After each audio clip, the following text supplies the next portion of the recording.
Hi everybody, this is the next garden tour. This is Tuesday after the 4th of July. I'm just back from being out of town for about 8 days and I haven't given you a video in I think almost 2 weeks, so it's time for that. And usually I show you the good, the bad, and the ugly, but today we're going to start with the ugly and then the bad and then the good. And so what is this cardboard doing in this garden?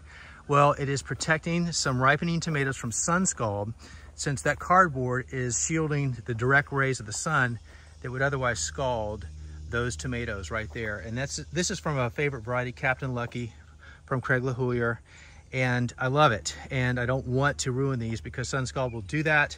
So this is going to shield them until they ripen up a little bit more, turn some color, which becomes the breaker stage, and then I can pick them and they will fully ripen inside. So for a couple days, I can live with that ugly bit of cardboard there because it's doing a very important job. Otherwise, here's the bad, I guess. Diseased foliage coming off the plant, but that is actually a good practice. So while I was gone, Toby, my farm manager, thankfully was in here a few days a week, taking out all of that. So that's all of last week. And then the orange and the red is from this morning, my first day back in the garden to look around. But overall, everything looks very good. There's a Cherokee purple, lots of big Cherokee purple about ready to harvest. Hey, Larry. Yep. Okay. And then plenty of tomatoes all throughout. We've taken out 1, 2, maybe 3 plants, tomato plants that have succumbed to the bacterial wilt, and it's slowly spreading. But if you recall, I think 2 videos back, this was the first plant in the garden that had bacterial wilt, and I knew that we would be taking it out, and we did. But I also said that it probably could be isolated and it may not be a risk to these other plants, and that has been the case. These are beautiful tomato plants, very productive, and so I'm really happy that it has not spread in this bed. But everything looks good there. So let's go ahead and come around here and show you. You also would have seen lots of peas in production right there. That has come out because it's been so hot, literally mid-90s, no rain until just this other day, finally.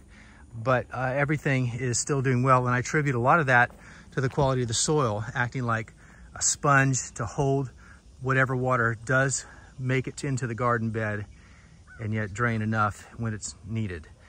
But here you go. Here's that trellis. And again, 2 weeks ago, it was maybe a little bit up the side, but now it's coming over the top and back down the other way, and fruit is forming. So this is becoming very interesting, just as I expected. And I have the same thing going on down there with the same plants, although that trellis isn't nearly as progressed as this one I just passed. But I think a lot of that has to do with the fact that it gets more shade during the day because I have some tall trees off to the left, and that is shading it from getting the sun that it could need to really take off.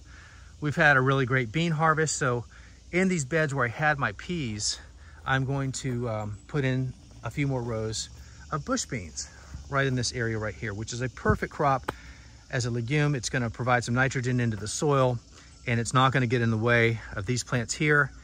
And in about 45 days or so, I'll have plenty of beans for my next crop. The flowers have been doing really well, although Toby came in and cut back everything that was really looking good, because dahlias, those are the ones I'm referring to right there, don't love the heat and they really suffer.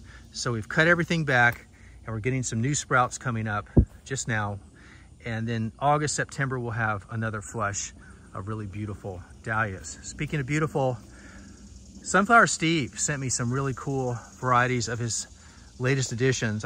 They may not even be quite out yet, but these, while I was gone, they were in their prime.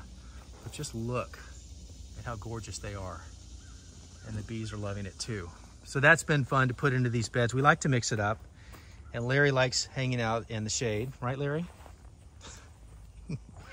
Yep, okay. Agreed.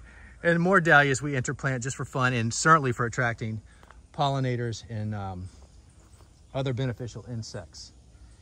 The eggplant, it's got some insect damage. This is probably the eggplant lace bug doing this damage. That's a very common pest. I don't see it right now, but if I look around, I'll probably find it.